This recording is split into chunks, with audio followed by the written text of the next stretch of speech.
that's how it is now. And also, picture this, yeah? You go to an event alone.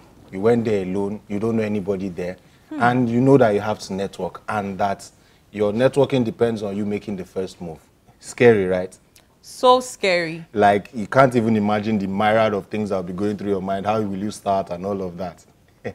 So that is what we're going to be talking about on today's episode of Catholic Faith Forum. As you can see, I'm here with Nonso, and she's looking all hot and all beautiful. Stop it. I have to compliment you now so that you'll not attack me later on the show. You know, it's a way to soften the part. Anyway, when we come back from this short break, we'll be going into our discussion on conversation starters for young people. Stay with us, don't go anywhere.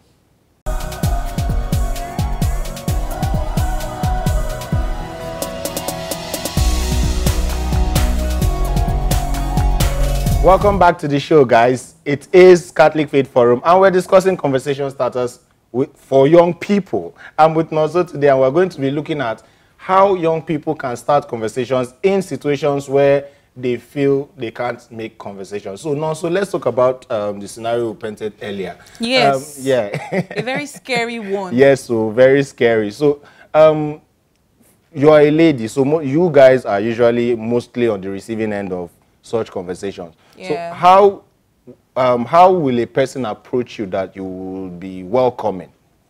Not that question, eh? It depends. Give us tips now. Let's know what we will do to block people on the road. Stop there. Okay, so it depends for me. Depends on my mood, the situation, and how the person comes to me. I don't understand. Make that clear. You can't. Okay, how the person comes to you. Like so how the person, let me explain. Okay. Depends on my mood, how I feel. Because you can't see me frowning, or maybe you feel like I'm not in the right state of mind. Like, you should feel it. That's why intuition comes in. You need to be intuitive about this. So you should be able to tell if a person feels like talking to you. So if I don't feel like talking to you, then I might not respond well. Then it depends on the place I am. If I'm in a place where I can't be very open with you, please don't press on. Please just stop there. Then it depends on how you talk to me. I mean, you can't be talking to me in a very rude manner or come to me laughing like everything is funny. Please, nothing is especially funny. when we don't know each other. I can't just come. Hi, I'm your friend. Why are you laughing? So at least if there should be a little bit of seriousness in what you, not like you come up all uptight, but at least don't come and be laughing like as if you've known me since 1990 and all that. So just come and maybe compliment, but not to the extent that it now sounds like you're whining me, or then you're trying to flatter me. I want to be like you when I grew up. Please excuse me. So you're trying to say things that you don't even mean. It's so shallow. So those are the three things I always... Little wonder people hate small talk, because most of the time when conversations begin, they begin with small talk. When people approach each other and like, how you hear how's the weather up there, what concern you and the weather, please. So although these are ways to actually start conversations, but just like you said, it's important that we first read the situation around. Just like Nonso has said, make sure that you read the mood, read the person's body posture, read the person's body language in general, read the surrounding. If it's a place where conversation can be held, then you can try to start up a conversation. Just imagine in banks, you want to start blocking somebody on a bank queue. Hello, how are you doing? Have you eaten this morning? Doesn't make any sense. It's very pissing, and it will be very pissing to do that. Exactly. So let's talk about compliments. You said compliments actually work for you. So why so? That's like it works sometimes. Like someone else can walk up to you. So I hate it. Not like, let me not say I hate it, but I really don't like it when you state the obvious. Like, you are tall. Are you not tall? I know. Excuse me, I know I'm tall. So when you start saying, oh, you are tall, just like that. I like your height. Thank you. Thank you, and I move on with my life. Like, I continue moving on. So I don't compliment. This conversation thing, I think it's a two-way thing. Yeah. I might not be very receptive to whatever you want to tell me. I might not even want to be your friend. I might not want to open up. So I think people should also know when to stop pressing on. That's my own idea. Sometimes I might not just be so friendly around people. You can come and say, oh, hi, and all that. And then it's just, hi. And then I wanted to, that's why you said something about small talks I really like. Small talks, they're good, yes. But you should know when to end it and just stop there and say, okay, nice time with you, and hope to meet me in the future. if we're not making very big word. See, if we're not networking, if it's not something that maybe you need me to do something for you later, then I think you should, that hope to meet me in the future is very important. I don't have to give you my contact. You can just try and maybe meet me somewhere else or something. And that becomes stalker behavior now. No, not like stalking. Now, at least extra mile is important. That's true, Sha. Just like you said, compliments sometimes, not sometimes, most of the time, yes, should also depend on the mood. And I also think you should pay attention. People should pay attention to appearance, but they should not be too overly concerned about it. Why I said so is because it helps when you look respectable enough to go start a conversation with a stranger in public. If somebody comes to you, I'm not saying wearing shorts is bad or something, but the person is wearing shorts and slippers and they comes to say, hello, hi, how are you doing?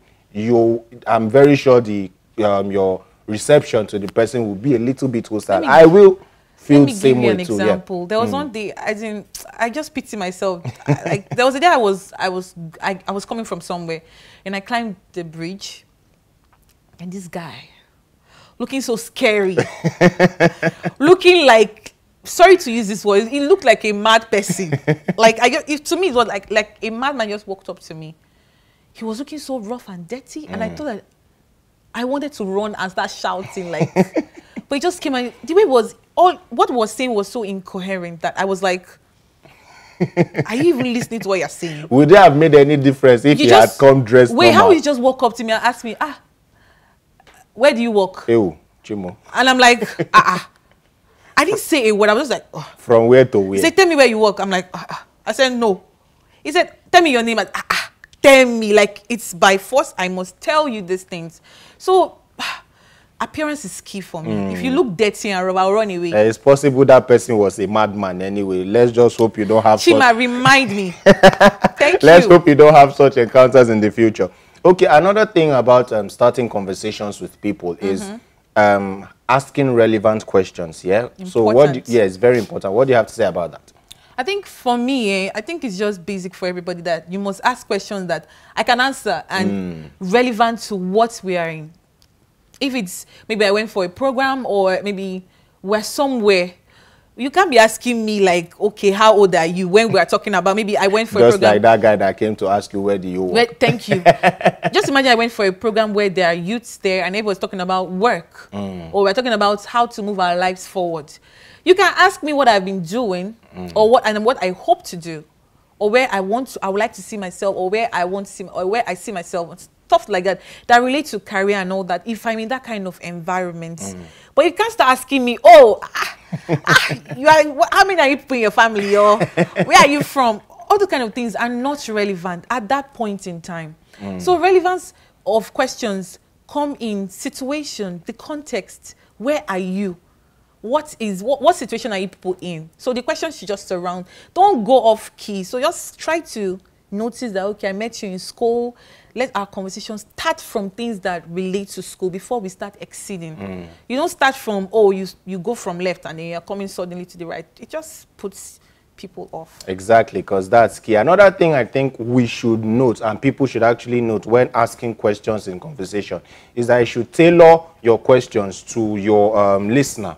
Okay. Don't just ask questions because you have read somewhere or you heard on CFF that it's good to ask questions relevant to your environment. Tailor them to your listener. Don't ask questions that you will find a way to bounce back and then start shalaye, giving unnecessary stories and all of that. So let them be relevant, but let them also be tailored to what that person is, because in conversations like that, you're trying to catch the attention of the other person. All right, so let's talk about comparison when asking question, or what we'll call one-upping. You know, Nigerians generally have this character of your own no rich. You understand?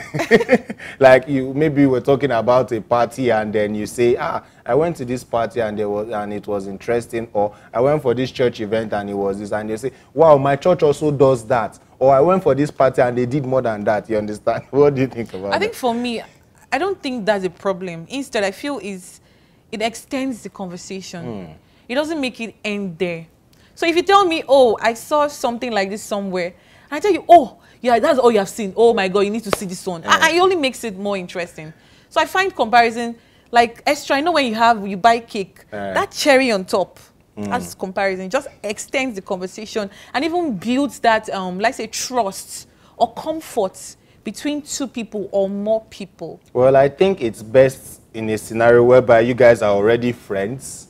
But starting a new conversation with her, I personally will not appreciate somebody just coming to meet me for a conversation and then starting like that. Well, for me, I don't. Well, the thing is, it's relative anyway. Yeah, but for me, I feel relative. It's even if I'm meeting someone for the first time and then the person says something, and or the person asks me a question and then I say something, the person say, oh, and then says something. I find it interesting because I want to know more. So I would like it when you go like gist. Exactly, that's the point. We're talking about conversation. It's like gist.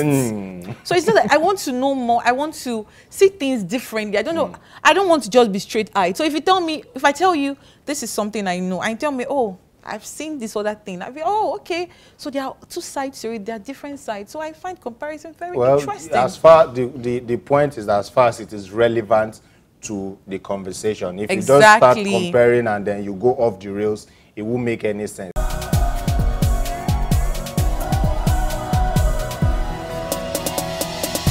Okay, probably by throwing a compliment at me. I think that way you've gotten my attention already. Like, oh, you look good, something, or I love your dress, whatever. But just a nice compliment. You've gotten my attention already. Yeah. It depends on what I'm actually trying to find out or what I'm trying to achieve. So for instance, like today, we had an outreach today. So I met someone and I just approached him and said, you're looking really good and all. And that's how conversation started. You know, so it depends on what you want to actually achieve, basically. That's my talent too. That one I came from heaven with it. Can you walk up to a stranger and start a conversation? You can start from, you look good. You can start, I like the way you dress. And trust me, when you tell people you like something about them, or maybe the ladies, when you see a lady and you're like, oh, nice hairdo, she's feeling on top of the world. When you say, I do it a lot, when I see a guy that is almost as dressed as I am, or even more dressed than I am, I'm just like, I like what you're wearing, beautiful outfit. And just from beautiful outfit, you will wonder how long you guys can even go in friendship. So interacting with people, I love your haircut, where did you cut? You can say anything.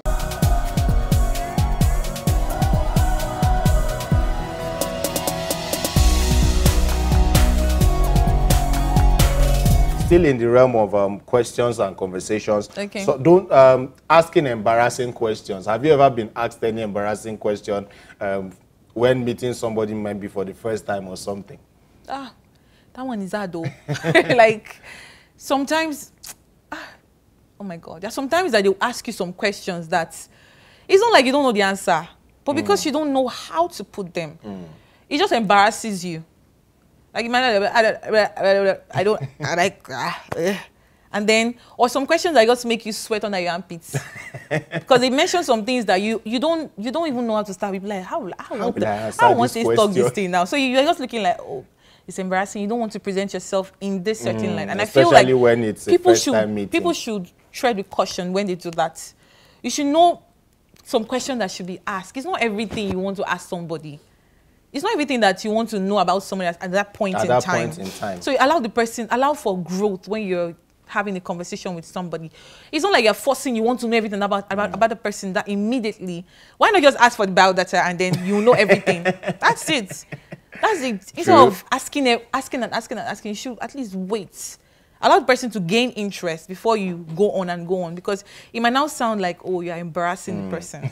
I remember a story that Frayaji shared with us one time where he said he was meeting somebody for the first time, Okay. and they got chatting over WhatsApp, and then the next thing is the person, in trying to warm up to him, now asked him, have you celebrated Mass today? That question felt so awkward for him to answer, because, like, are you my bishop? Or the monitoring or spirits. are you monitoring me and you want me to be celebrating Mass? Okay, if I've not celebrated Mass, will you give me Mass to I celebrate? think question was maybe coming up from points of familiarity, like, oh, I'm so familiar with you, then I can say whatever I want But to in say. this case, the person wasn't really familiar. I was getting to know the person. So that's why this show is actually for people like that. So don't ask embarrassing questions that will not only embarrass the listener, but will embarrass yourself. Because when you ask the question, you will definitely know that, I don't mess up. You understand?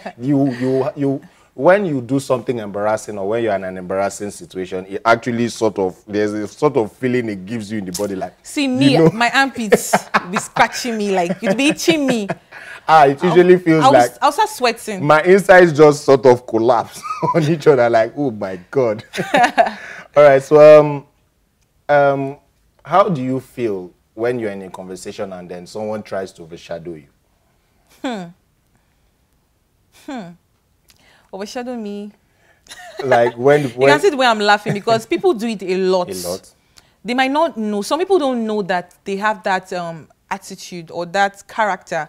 They just do it as per. They won't even let you state your point or land.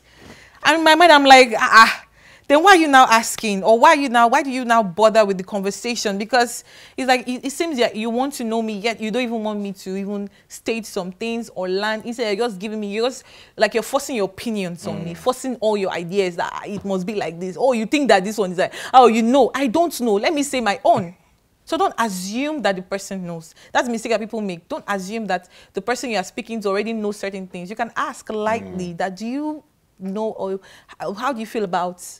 Always want to know about. Don't just say that people generally don't generalize. That's the problem. People that just tend to overshadow or they won't allow you to learn. They just want to interject. It happens a lot of times in discussions about faith. Yeah. Especially when you're trying to win over a soul, talking to someone about Christ. Some people don't really know how to go about it. You see them meeting a person for the first time. Their mission is pure. Their mission is genuine. And then when they're asking them questions about their faith, about their Christianity, the next thing is to start talking how they are practicing it wrongly and all of that, instead of them to try and butter up the person so that they can now lead into more serious conversations like that. Because when you make conversations in such a manner, you ruin your chances of a follow-up. Yeah. You ruin your chances of a follow-up. And conversations are not meant to be had once and gone, except maybe it's a short-term thing or an interview or something that you just want to get a piece of information and go. Especially when you're going out to preach or at a sharing seminar or something, make sure that you don't impose, especially with matters of faith, because it's a very, very delicate matter. Another thing people tend to miss is that they don't know when to stop. In conversations. You now be having awkward issues like, okay. Yeah. All right now. We'll see you later now. But really, how should you stop? Let me ask you now. To be frank, it's tricky, but you try as much as possible to, when the question or the point or the discussion before it's time to leave, you could just end the conversation with, all right, I have to run. It's been nice talking to you. I hope to see you another time. Just like you said, I hope to see you another time. Very strong word. But instead of saying, it's okay now, later now, all right now, we go see now, all right. It sounds Do you know the one I even find very weird? Like maybe in a space and then you've already ended your conversation with this person and then suddenly you meet that person again that same day.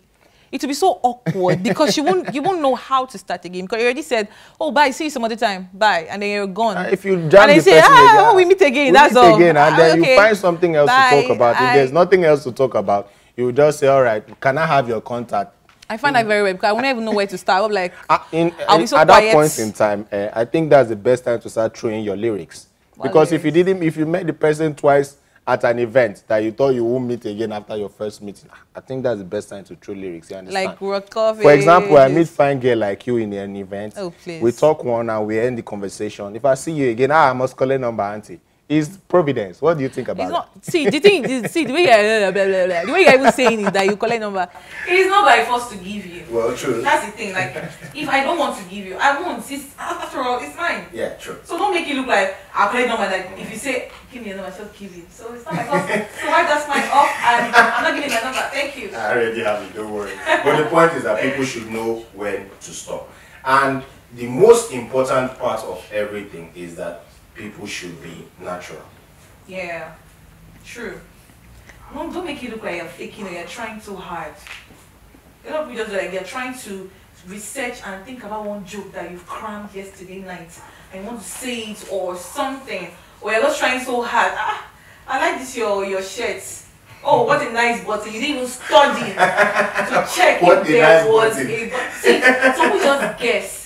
They just guess like without even trying. So they're not even natural. Like with those kinds of statements, you now find that it's not even coming from a very deep part. It's just so shallow and they don't even mean it. They don't mean anything. I think sometimes it happens most of the time to nervous people, actually, because the people who we're doing this show for, sometimes they go, they read, they watch shows like this, and then they take all these things to heart, and then they're like, okay, the next time I want to speak to somebody, I'm going to do it just the way Chima and Nonso said, or just the way I read it in this, or just the way I read it in this blog or something, and then it now becomes like a formula that, okay, divide the X when I see this person. So it happens most of the time, but I think the best way to deal with that, if you have a tendency to go overboard, is to first of all imagine yourself talking to yourself, and I think it goes that's how I will handle it. That's how I will handle it. Imagine you are talking to yourself, but as much as possible, know that you are not talking to yourself. Read the situation and everything. So, and then it goes on smoothly. And there's this weird line I heard one time from something I watched, and guy was following them. He was like, "Excuse me," he said, he just came and walked up to him and said, "Can I follow you?" He was like, "Why?" My mom said I should follow my dreams. I'm like, oh God. How lame. So, oh God. When you like it. Oh God. What? I'm embarrassed for the person. Okay. No, come on. That's a very cheesy I'm line. embarrassed for the guy. Oh my God. It has really been an interesting conversation. Also, thank you so much. I would have loved to continue with this line of conversation. It's a very, very beautiful one. But that's all we can take for today's show. So we're going to head over to the Know Your Faith team to give us today's episode of the Know Your Faith series.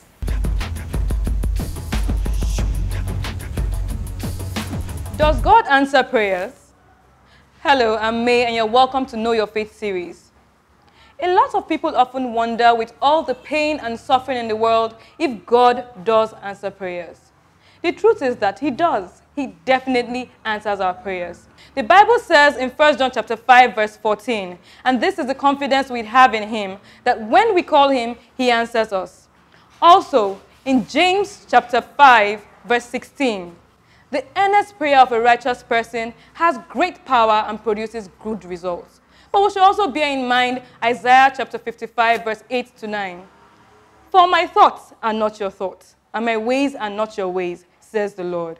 For as the heavens are high above the earth, so are my ways above your ways, and my thoughts above your thoughts. So rest assured that God knows what is best for you, and He definitely answers your prayers. Sometimes the answer is yes, sometimes the answer is no, sometimes wait for something better, but know that He definitely knows what is best for you. In Jeremiah chapter 29, verse 11, I alone know the plans I have for you, says the Lord. Plans of prosperity and not of disaster. Plans to bring you a great hope and a bright future. So know that God definitely answers your prayers. So whenever doubts cross your mind, just know that He's in control and He will definitely answer your prayers. Till I come your way next time, be bold, be Catholic.